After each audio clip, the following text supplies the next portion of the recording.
See, instinct is a survival process.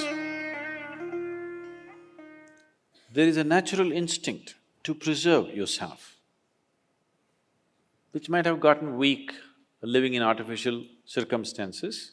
But if you go back and again live in nature, within a short span of time, you will see there's a different level of instinct in you. So, instinct is a different aspect.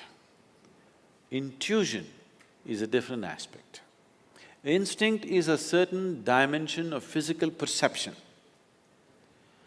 Intuition is not perception. Intuition is just a different dimension of computing. Same information, logically 1, 2, 3, 4, 5 steps, intuition, talk 1 step. That's all it is. So how to develop intuition? There are various methods. The Shambhavi Mahamudra that you do definitely enhances one's intuition, but don't try to consciously enhance that because you will go about doing guesswork. Guesswork is not intuition. Intuition means you just know, clearly know, that you can bank your life on it.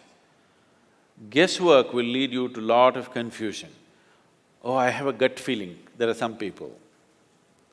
Always their gut is saying something because of bad food, I think. So, there are specific methods to develop intuitiveness. There are certain systems of yoga which are totally left-oriented. Here, the yoga that you learn with me in a program like this, we want to bring a balance between the right and left because you want to live a normal life. There are certain systems of yoga where they're not interested in what you call as normal life. Their only orientation is to develop intuition and see life in a certain way. What they do is they take beeswax and close off the right nostril.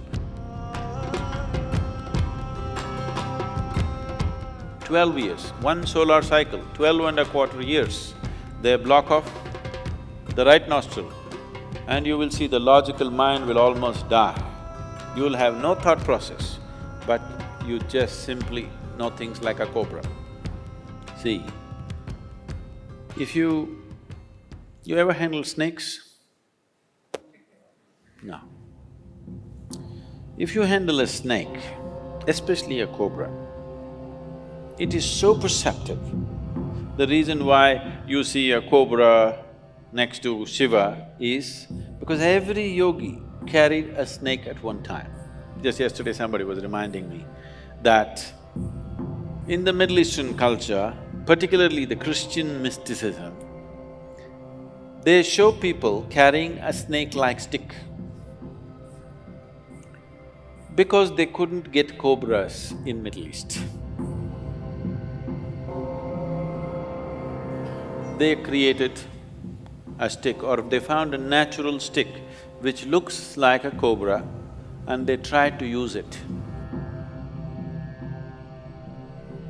You see Moses carrying a snake-like stick and in many other places. But in India, yogis always carried a live cobra.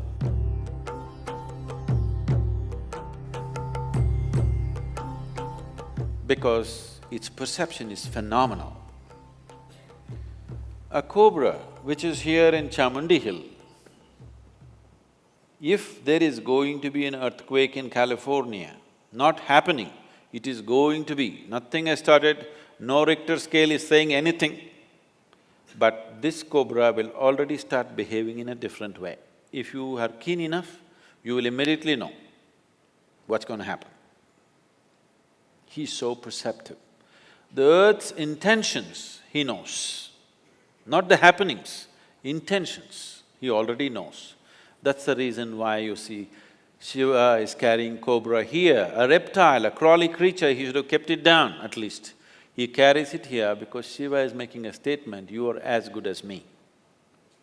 He has 3 eyes, everything possible he's seeing, but he is telling, the cobra is as good as me. If you worship me, you have to worship him because he's as good as me, he sees as much as I see. So that's why the cobra became very significant. If you see a yogi with a cobra, not me. There are other kinds who are freaky. Who'll have a cobra and who'll have green-colored glass bangles on their left hand. If you see them, if you look at his nostril, you will see he has beeswax sealing off his right nostril.